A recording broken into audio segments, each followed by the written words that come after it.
Let us sing Pray for Peace together. It's very simple. Pray for peace, pray for peace, pray for peace. The world is not the same without peace.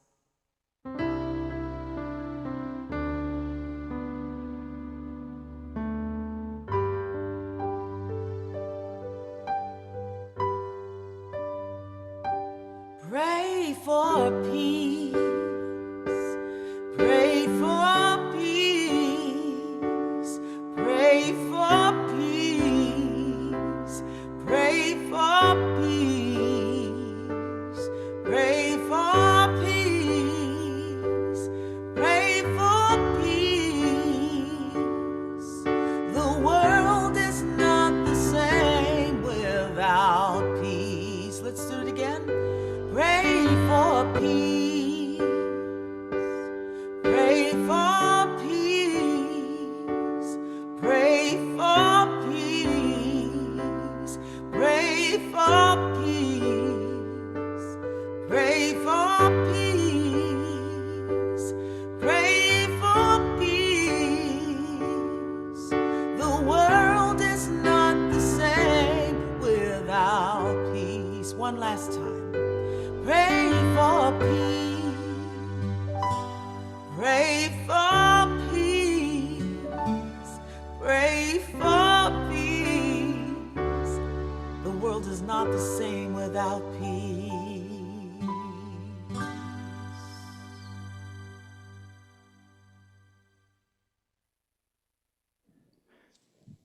Friends, if it's comfortable, I invite you to close your eyes or soften your gaze. Just relax a little more deeply into your seat. Knowing that there is nothing that you must do in this moment, there is no other place that you need to direct your attention or your awareness. Just a moment to pause.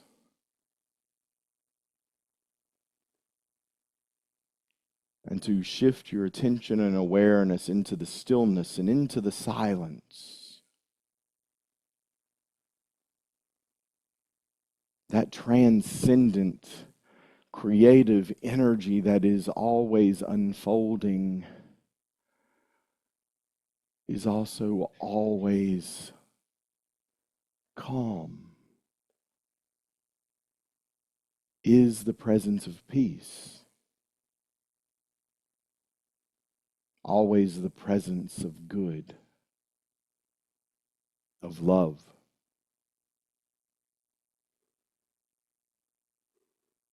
And knowing that that transcendent, universal energy is also present in us, as us, individualized as the very presence of each one of us. And so we can turn inward in any moment when the appearances of this manifest playground planet Earth seem a little too much, a little too chaotic, a little too much frenetic energy in the manifest world. We can pause and direct our attention to the peace within. The peace within our soul, that individualized place of Christ.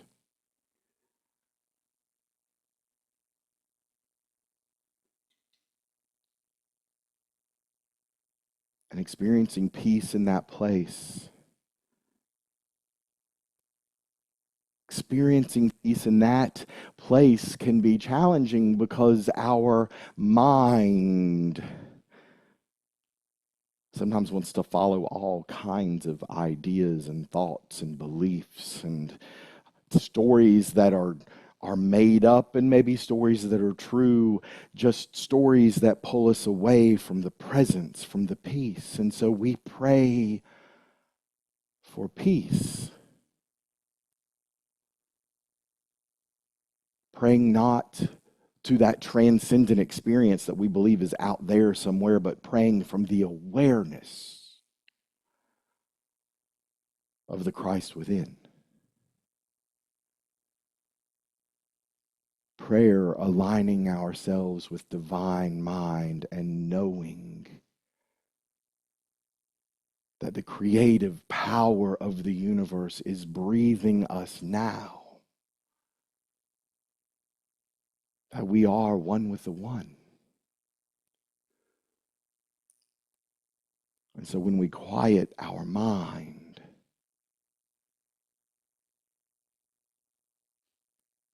we are present as peace.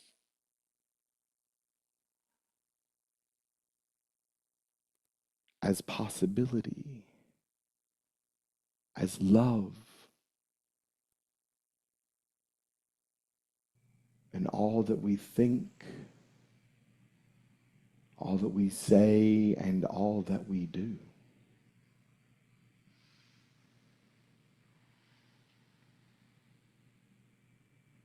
I pray peace.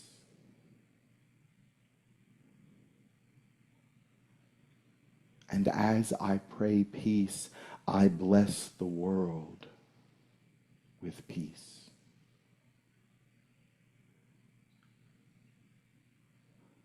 Not the absence of conflict, but the presence of love. Unifying. Creating a world that works for all.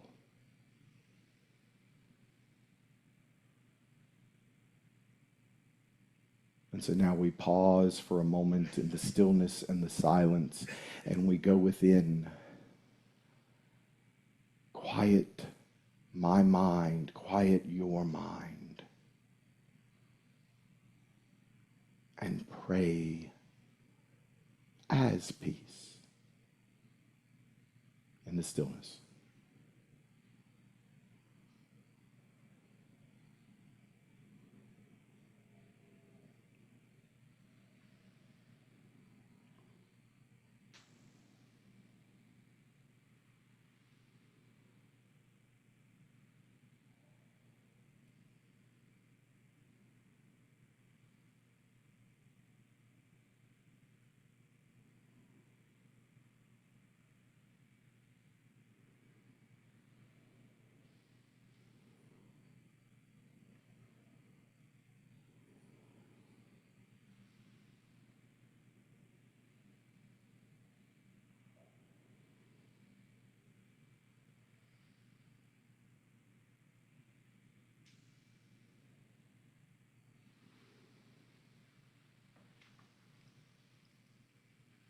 I bless the world with thoughts of peace. Thoughts of peace based in the oneness.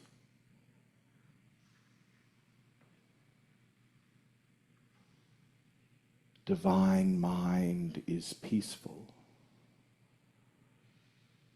creative, the presence of love.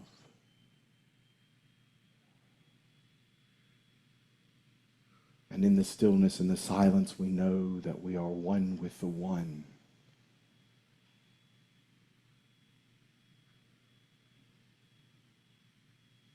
And from that place, we come back into an awareness of this space and time, this playground planet Earth where we endeavor to be the peace of God, the good of God, the love of God, and all that we say and think and do.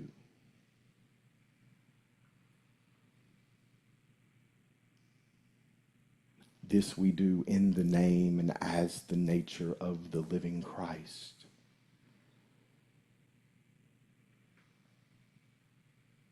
And we bring this peace back with us into this moment,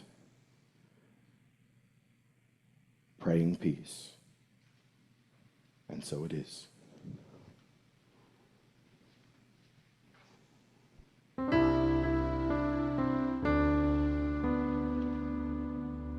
going to start with pray for love.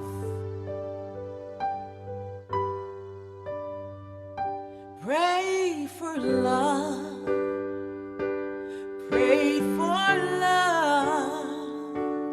Pray for love. Pray for love. Pray for love.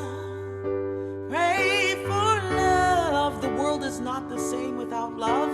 The world is not the same without love. For joy. Pray for joy. Pray for joy. Pray for joy. Pray for joy. Pray for joy. Pray for joy. Pray for joy. Pray for joy. Pray for joy. Pray for joy. The world is not the same without joy. The world is not the same without joy. Peace. Pray for peace. Pray for peace. Pray for peace. Pray for peace. Pray for peace. Pray for peace. Pray for peace. Pray for peace. Pray for peace. Pray for peace. Pray for peace. Pray for peace. The world is not the same without peace. Pray for me. Pray for me. I'll pray for you. I'll pray for you. I'll pray for you. Pray for me. Pray for me. I'll pray for you. I'll pray for you. Pray for me. Pray for me. I'll pray for you. I'll pray for you. The world is not the same without us. The world is not the same without us. Pray for me, pray for me, I'll pray for you. Pray for me, I'll pray for you. Pray for me, I'll pray for you. Let's do that again. Pray for me, I'll pray for you. Pray for me, I'll pray for you. Pray for me, I'll pray for you. Pray for love. Pray for love. Pray for love. The world is not the same without love. The world is not the same without love. Or if Todd.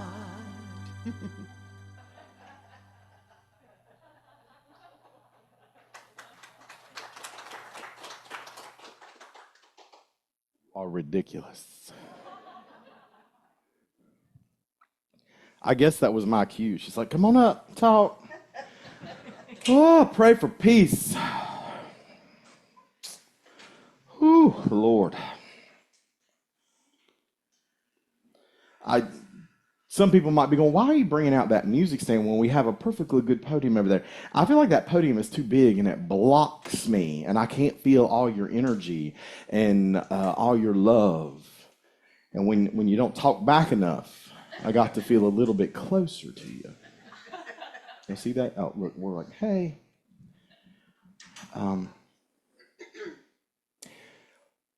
So I initially decided I was going to do a 4-week series on prayer.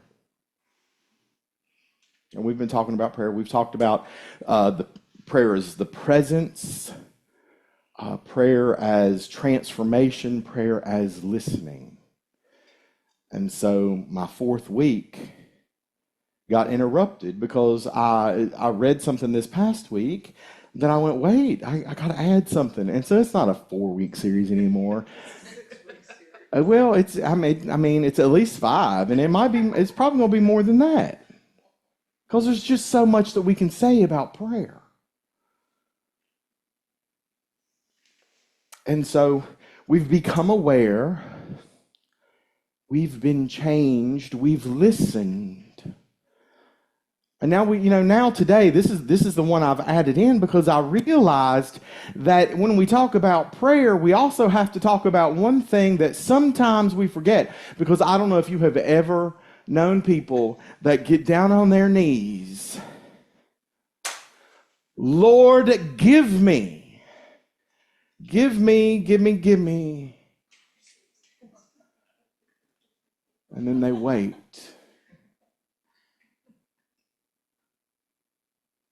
I know that you know at least one person that has done this because it's me. And maybe it's you too. Sometimes we get down on our knees and we pray. You know, I mean, you don't have to get down on your knees. You certainly can. But see, today is living the amen, because living the amen is about putting it into action. It's about that fifth principle. It's not enough to do these things. It's not enough to become aware God is. It's not enough to become aware that I am transformed. It's not enough to ask without listening and then doing what you're told to do. And I don't know what you've been told to do. I know that if I had listened to some of the directions that I have had in my life of things that I should be doing, that's not a word I usually like to use, that should thing, but I knew in my soul that this was mine to do, I would have a very different experience of my prosperity right now.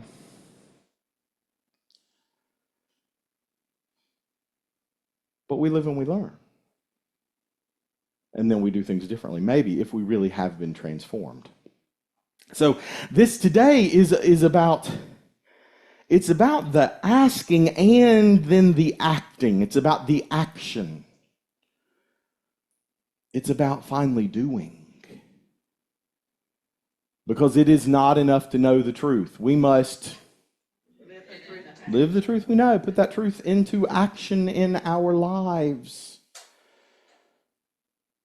This is from a book by E.V. Vaughn. He was one of the very early teachers at Unity Village and eventually ran the sales department.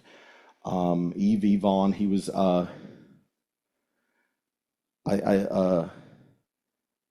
he had a nickname and I can't remember it right now. It's so weird that I have suddenly forgotten something.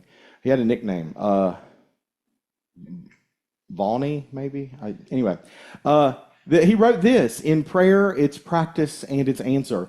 Asking does not change the will of God, nor its purpose toward us. God is without variableness or shadow of turning. The same yesterday, today, and forever. The effect of asking is upon the being of man, and the change is within his own nature, rather the inline nature of God. Asking only places man in a receiving attitude in order that he may become alert to that which is God is already willing to give. Asking is about opening up our receptivity. Y'all remember that somewhere in that scripture that says, ask and it is given, seek and you shall find, knock and the door is opened. And I think in our literal understanding, we think that means, Lord, I need a new Mercedes-Benz. And I think instead that our asking should be about the divine idea. Because divine ideas are the prosperity of divine mind. Ideas. And then we use the ideas that we receive, and then we can buy a new Mercedes-Benz. But again, to, reflect on the teachings of my dear mentor, Mary Margaret, in order to keep the Mercedes-Benz, you've got to become the person in consciousness that has and keeps a Mercedes-Benz. So it's still about that transformation. The asking is about the divine idea. The asking is about the divine idea. I found out this week, because even new things get revealed to me, I found out that the original third principle said nothing about us manifesting anything. The original third principle was about the formative power of the mind, the formative power of our thoughts. It doesn't say about us, and the way Reverend Michael explained this is, and we use this illustration a lot. We talk about that we are waves in an ocean of God. And if you know about the ocean and the waves, the fullness of the ocean is present in the wave, but the wave is not the fullness of the ocean. But the wave does not tell the ocean, I want to go over there. The wave does not say, this is the beach I want to crash on. It is the movement of the ocean that controls that. And so asking is about opening ourselves up to a receptivity that we may be the action of the ocean, that we may be the action of God here in this manifest playground planet Earth. That's a little bit radical for me. Does it make anybody uncomfortable? There was one minister that said, oh, wow, you just messed up years worth of talks. Good, let's be uncomfortable. Let's step up to the edge of our comfort zone that we might be transformed, that we might truly, in a world that desperately needs us to show up and be peace and be love. Let's step up to the edge of our comfort and see how we might transform.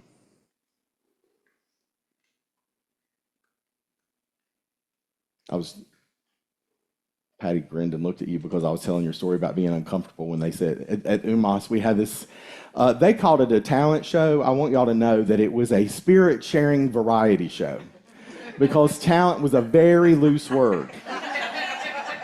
And I love everyone dearly. But and we all have our times, our talents, our treasures that we want to share with our spiritual communities. But this was indeed a variety show. And they did a conga line, and then everybody's come back to their seats, and they said, now turn to somebody you don't know and sing. And buddy, the Tomlinsons were out of there. Oh my goodness, look at the time. We've got to get to bed. And I wish I could have joined them because it was, not in bed, but to leave the room. Because I did not want to sing because,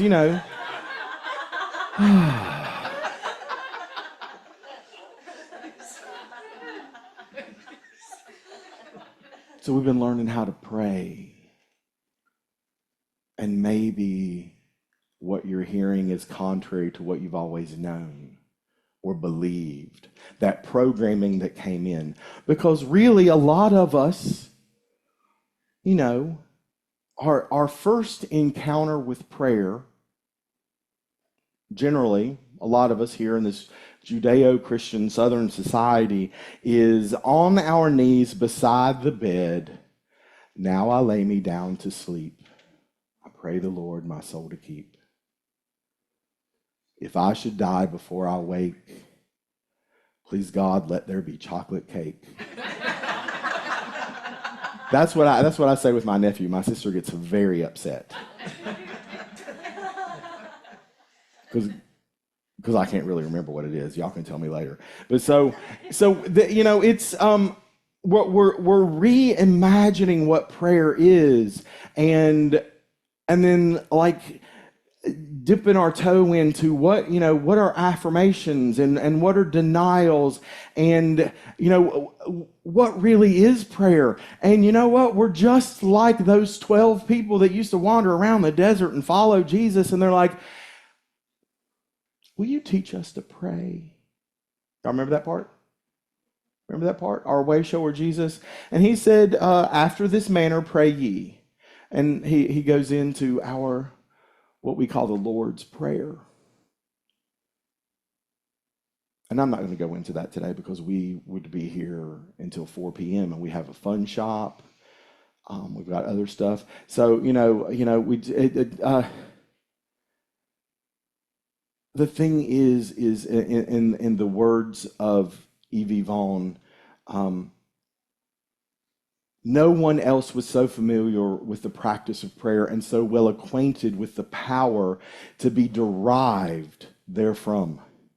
Surely this prayer, the Lord's Prayer, outlines the most vital method of procedure for the individual, whereby he may place himself in harmony with the will and purpose of God to receive in an unlimited degree all the resources of infinite space. This prayer is a series of simple, straightforward requests made directly to God, not to change the mind of God, not to alter the purpose on our behalf, but to place ourselves in a position to receive that which was always the pleasure of God to give. Sounds pretty cool, huh? Does that sound like, gimme a Mercedes Benz? See, that's why I didn't want to sing with people.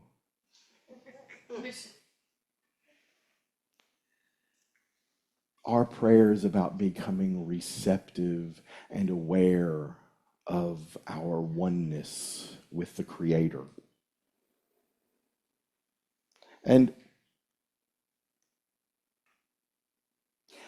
to be uncompromisingly forthright.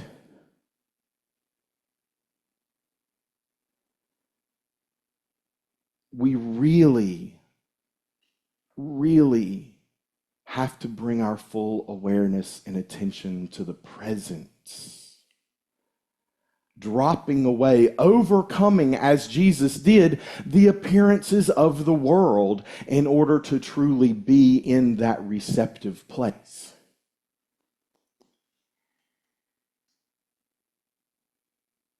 And I think it is my belief that if we did that more, there would be more peace in the world. Because peace happens when it's a world that works for all, and a world doesn't work for all when there are people who are really focused on gimme, power, money, all the stuff. Because they think if you happen to have something, that means I can't have it.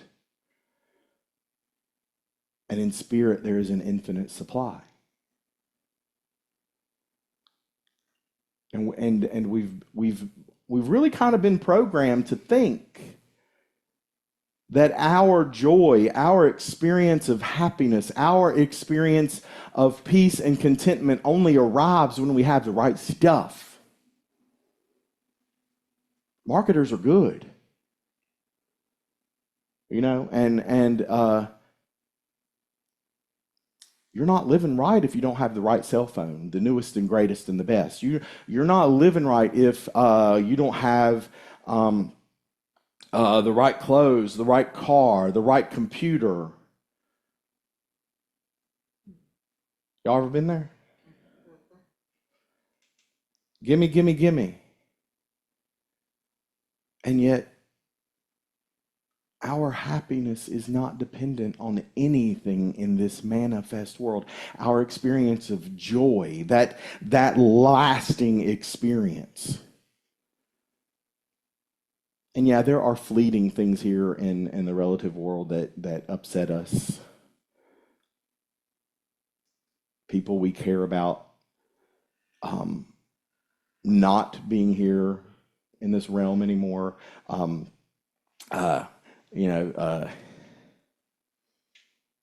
Had a friend who has been incredibly active in an event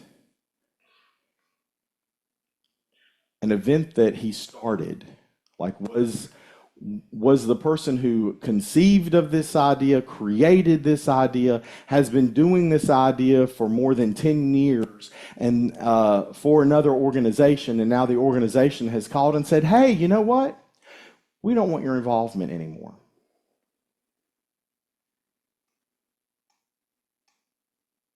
You ever been there and done that? Ooh, buddy. If you don't know where that button is in you, let that happen. You'll find it. Somebody else will push it for you. But the thing is we create a sense of identity. Our mind, not our divine mind, not that connection that we grow and we cultivate when we sit in the silence and we meditate. Not to hear the voice of God, because that makes God something separate from you, but you meditate to become aware of all the errant ideas, the sins, the error thoughts that are running through our heads, and we push those away so that we can settle in to the oneness and the receptivity, because we love ourselves. And we want nothing but the best for ourselves. And then, just with one gentle breath, we understand that there is only one self. And we want everyone to have the best and highest good. Because that which divides us, separates us, is merely an illusion that we have made up and created and then built bigger walls to try and say, this is mine and that is yours, and you can't take mine away. Or, I remember that cartoon that's a guy's got a big pile of cookies and this person has 2 cookies and he's like, that guy's trying to take your cookie.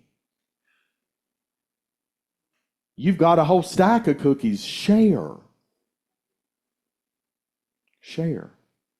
And so, being blunt, we have to really start paying attention and being aware of when those voices show up that are telling us that we are something other than one with the one, and that means one with everyone else.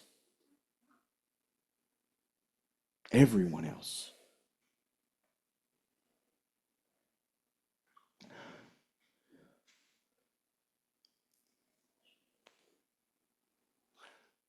Y'all know how I love chocolate meringue pie. A close second is Bavarian pretzels. Soft pretzels. They are delicious.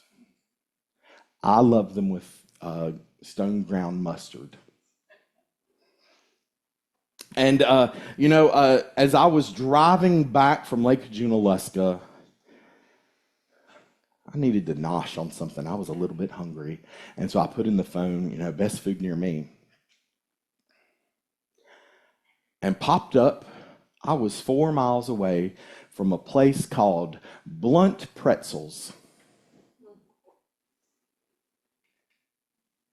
Blunt Pretzels. And on their window, they had blunt, uncompromisingly forthright. Blunt. We say things bluntly. Y'all know some blunt people, right?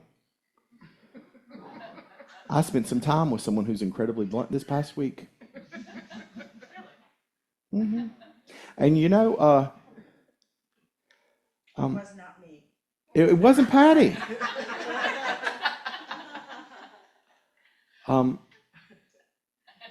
And because the universe delivers things to us, I was listening to a book about emotionally immature people in our lives and what effect that has on us.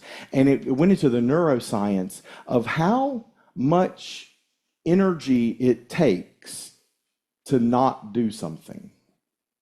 I had no idea. It actually takes more brain energy to keep my mouth shut than to say the thing I want to say. I should be your guru. No, I say a lot of things I probably shouldn't. But during this week with a blunt person, I was really able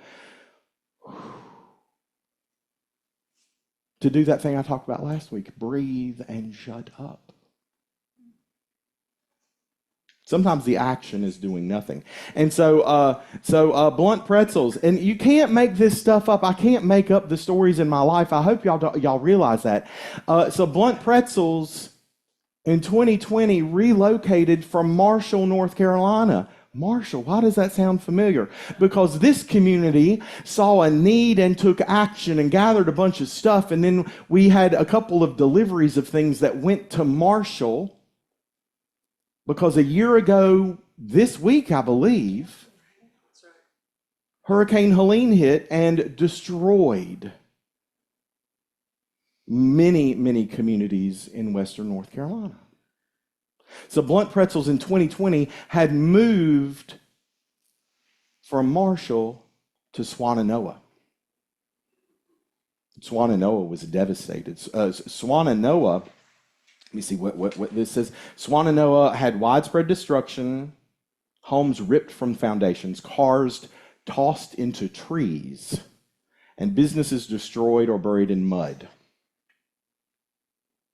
This is the second thing that showed up in Blunt Pretzel's existence that was really kind of crazy, because the first, I said they moved in 2020. They moved in 2020, and the very next day, everything went on lockdown because of COVID. And here's a business that has survived COVID. And then this thing happened. There was an infrastructure collapse in their community. Bridges collapsed. Roads became impassable, leaving residents stranded. There are people without homes. There are a loss of life and missing persons still. And Blunt Pretzels, the day of the flood, took everything in their kitchen and they started cooking. It was continuous service from 8 a.m. to 8 p.m., serving between 1,500 and 2,000 people a day. A place that made pretzels. And in the beginning, remember, this was without water and without power that they were doing this. And then the power came back on and it dropped down to about 800 a day. And then the water came back and the number went down to 400.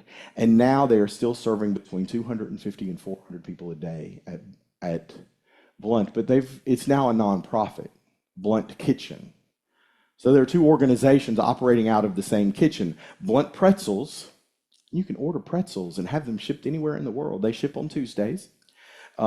They didn't pay me for that. They don't even know that I'm doing this talk. And then they have Blunt Kitchen, a nonprofit that is doing community events and continuing to feed people.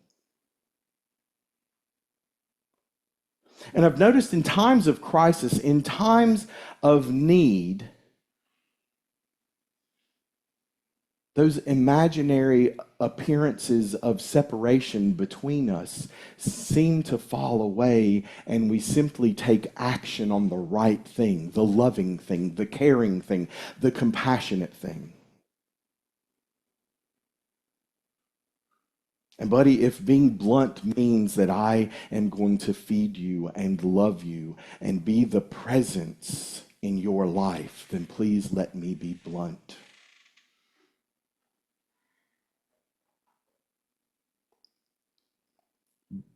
Because in 2020, they moved to Swannanoa, and their building was not destroyed, and they were able to continue feeding, continuing to create community, continuing to bless people. And I don't know if there was an activity of prayer behind it. I know that in the moment of emergency, there was no question. There was no question. And, and I got to talk to Chris. He's one of the bakers there, part of the nonprofit now. And he was like, "You look really familiar." And I was like, I'm never been here before. I live at the coast. I've been in Lake Junaluska. I'm a minister. "Well, have you done anything up here at this local church?" And I was like, no. What is that local church? And it was a denomination. And I said, "Oh, chances are they would not let me in their pulpit." And he's like, "Oh, well, screw them." And I was like, no. No, no. See, when we are being the activity and the action of love in action, we can't come at anything with that kind of conflict. We can't say, oh, well, never mind them. No, we must love them. We cannot meet anyone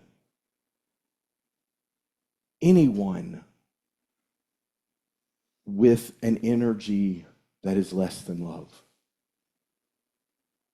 We can't expect a world of peace and then walk out into the manifest world and condemn anyone. Anyone. And there's some people in my mind, I occasionally condemn people. Maybe you do too. But the truth is we have to get really, really clear that everyone is an individualized expression, and we can condemn behaviors, we can condemn actions, and we must behold the Christ in you, whoever that you is that's showing up. For me, I made someone laugh this week when we were talking. I'm like, I want to condemn people that show up that are condescending. And I know that's because condescending lives inside of me, and I can be condescending sometimes. I really work on that. So if I'm condescending to you, say, Todd, you're being condescending today. Let me know that. I will work on that, because sometimes I don't hear it in my own voice. But those people that show up, they're there for us to heal something in us, because there's not peace in us. And there can't be peace in the world until it is in us. Let there be peace on earth. But let it begin with me. Thank you. Let it begin with me.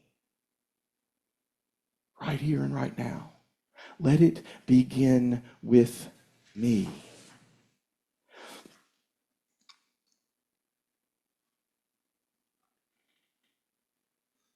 Vaughn said that the first and simplest point in the practice of prayer is the mere act of developing sustained attention toward God. Sustained attention toward God. Not attention toward God on Monday. Not attention toward God just on Sunday morning, because if it's just Sunday morning, it's a hobby. Sustained.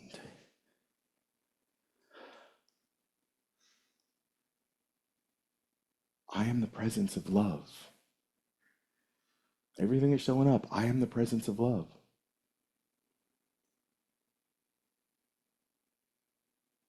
And get yourself a little notebook. Get yourself something that you can write in, so that you can be like, oh, here's the crazy thought I had.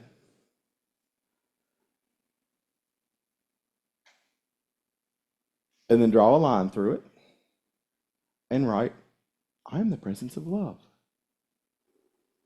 All right, this is what our affirmations are doing. This is doing it in physical form. Give yourself an assignment. The affirmations are not about, shifting anything in the manifest world until we shift our thinking. That's how we become in consciousness the kind of person that has a Mercedes-Benz, or has a new house, or has a loving relationship when every other relationship has been a firestorm. That was for me, not y'all. That voice back there is sometimes very blunt with me. So ask.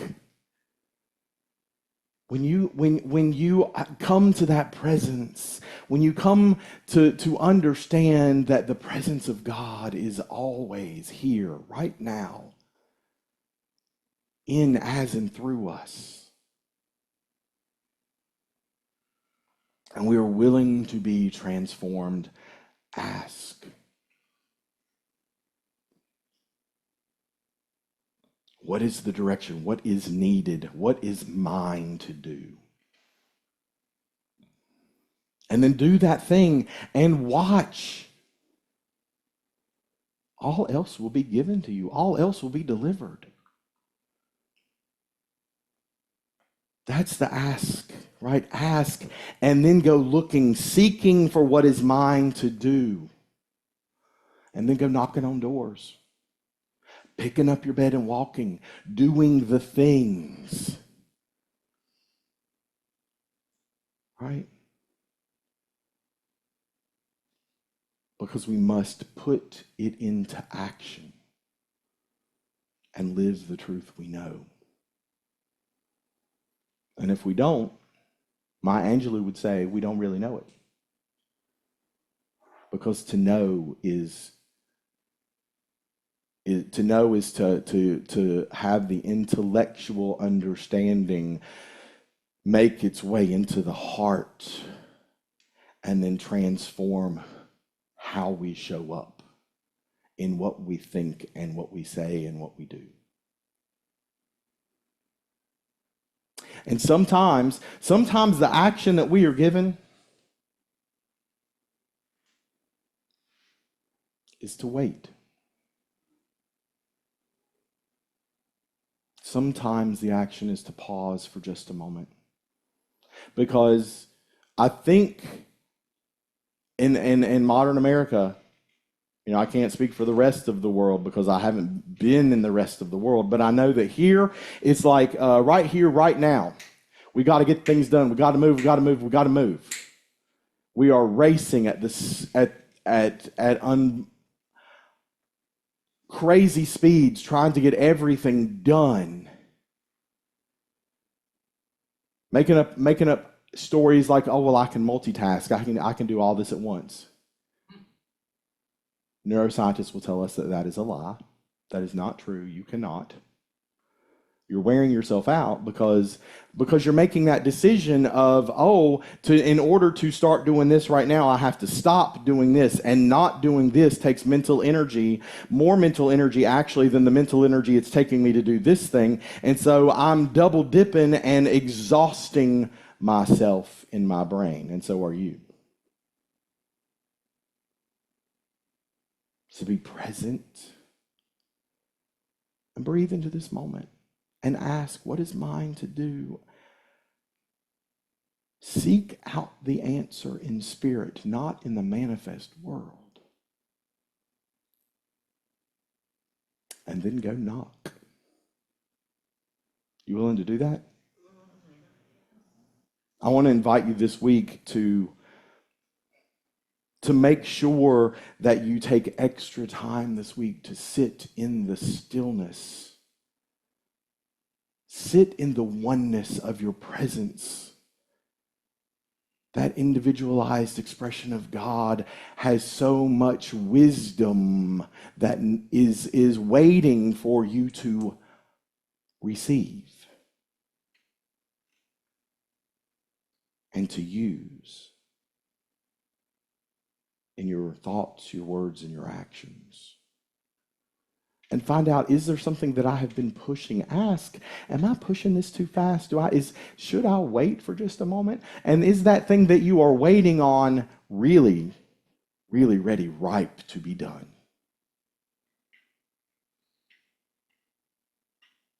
Spirit is telling me that I have things in my life that are ripe to be done, and I've been doing some other stuff to try and avoid doing what is mine to do. And because we are all one, I think the same is true for you.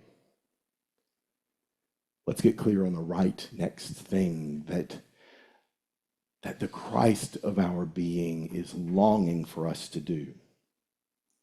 In doing that, we are one step closer to world peace, because we're one step closer to inner peace.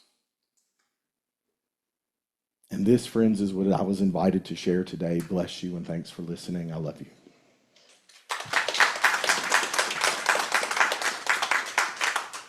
Thank you, Rev Todd, for your amazing wisdom. I'm going to sing a song that you may know. I Am Here for God. Here we go. And of course, I encourage you to sing along with me.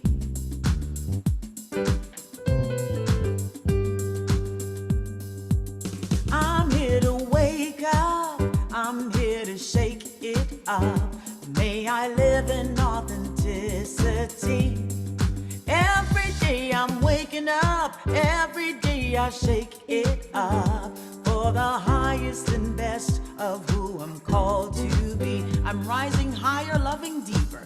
Higher, I'm loving deeper, expanding wider. I am here for God. I'm lifting higher, connecting deeper, opening wider. I am here for God. We're singing God in me, as me, through me. God in me, God as me, God through me. I am here for God again. God in me, as me, God as me, through me, God through me. I am here for God. I'm here to wake up, I'm here to shake it up. May I live in authenticity. Every day I'm waking up, every day I shake it up for the highest and best of who I'm called to be. I'm rising higher, I'm rising higher, I'm loving deeper, expanding wider. I am here for God. I'm lifting higher, connecting deeper, opening wider. I am here for God. God in me, as me. Here we go. God in me, as me. God as me, through me. God through me. I am here for God again. God in me, as me. God as me, through me. God through me. I am here for God. One more time now. God in me, as me. God as me, through me. God through me. I am here for God again. God in me, as me. God as me, through me. God through me. I am here for God.